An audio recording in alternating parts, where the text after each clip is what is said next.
Hi అండి, welcome to Kalyan health informations. ఈరోజు ఒక ఇంట్రెస్టింగ్ టాపిక్ తో మేము ముందుకు వచ్చేసాను. అదేంటో కాదండి, బీపీ మానిటర్ అనేది ఎందుకు యూజ్ చేస్తాం, ఎలా యూజ్ చేస్తాం అయితే మనం తెలుసుకుందాం ఇప్పుడు. సో వీడియోలోకి వెళ్ళే ముందు మన ఛానల్ సబ్స్క్రైబ్ చేసుకోండి, లైక్ చేయండి, షేర్ చేయండి. మీరు అలా లైక్ చేయడం వల్ల మరికొంతమందికి అయితే ఇన్ఫర్మేషన్ అనేది పాస్ అవుతుందండి. Please like and share and subscribe. So BP digital monitor ఇలా ఉంటుంది. సో దీనికి ఏమంటే బ్యాక్ సైడ్ ఇక్కడ సెల్స్ అనేది, ఇక్కడ 4 సెల్స్ అనేది ఇస్తారండి. ఇవి ఇక్కడ ఫిక్స్ చేసుకోవాలి. నేను ఆల్రెడీ సెల్స్ అనేది ఫిట్ చేస్తున్నాను. సో ఈ ఫ్రంట్ సైడ్ వచ్చి ఇది మోనిటర్ లో వచ్చి start to stop and systolic, diastolic, pulse అనేసి ఈ ఆప్షన్స్ ఉంటాయండి. దీన్ని ఇలా అంటే ఆమ్ కాఫ్, దీని వచ్చి ఆమ్ కాఫ్ అంటే ఇదే మెయిన్ అండి. ఈ ఆమ్ కాఫ్ అనేది మనం ఎప్పుడైనా ఇది ఎలా యూజ్ చేయాలంటే మన లెఫ్ట్ హ్యాండ్ కి మాత్రమే ఈ ఆమ్ కాఫ్ అనేది యూజ్ చేసుకోవాలి. ఇక్కడ ఇది ఉంది కదండి, ఇక్కడ ఈ హోల్ అనేది ఒకటి ఉంటుంది. ఈ హోల్ కి, ఈ ఆమ్ కాఫ్ కి సో ఫస్ట్ మనం ఫిక్స్ చేసుకోవాలి ఇలా. సో ఇలా ఫిక్స్ చేసుకున్న తర్వాత ఆటోమేటిక్ గా నేను వేసుకొని చూపిస్తాను చూడండి ఇప్పుడు. సో దీన్ని వచ్చి ఇప్పుడు ఈ ఆమ్ కాఫ్ ని మనం లెఫ్ట్ హ్యాండ్ కి, సో లెఫ్ట్ హ్యాండ్ అనగా ఈ లెఫ్ట్ హ్యాండ్ కి వచ్చి ఇలా ఫిక్స్ చేసుకొని ఫస్ట్ ఇలా బాగా ఫిక్స్ చేసుకొని టైట్ గా ఫిట్ చేసుకోవాలండి. ఇలా ఫిట్ చేసుకున్న తర్వాత సో మనకి ఇక్కడ మోనిటర్ లో వచ్చి స్టార్ట్ అండ్ స్టాప్ అని బటన్ ఇచ్చారు కదా.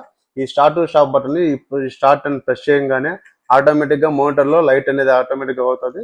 ఇక్కడ 0 అనేది స్టార్ట్ అవుతుంది. 0 స్టార్ట్ అయిన వెంటనే మన ఇది ఆమ్ కాఫ్ అనేది టైట్ అవుతూ ఉంటుంది. అంటే ఎప్పుడు ఫుల్ టైట్ అయిన తర్వాత ఈ సిస్టోలిక్, డైటోలిక్, పల్స్ అనేది సో మనకి రీడింగ్ అనేది చూపిస్తుంది. ఈ సిస్టోలిక్ ఇప్పుడు కానీ 120 ఉండాలండి, డైటోలిక్ ఇప్పుడు కానీ 80 ఉండాలి. సో పల్స్ అనేది 50 to 100 మధ్యలో ఉండొచ్చు. మీకు ఇప్పుడు కానీ సిస్టోలిక్ 120 కాకుండా 140/90 అట్లా ఉండిందంటే సో బ్లడ్ ప్రెషర్ అనేది ఉన్నట్టు. సో అలా కాకుండా 180/120 ఉంటే మాత్రము మీరు ఇమీడియట్ గా డాక్టర్ అయితే కన్సల్ట్ అవ్వాలండి.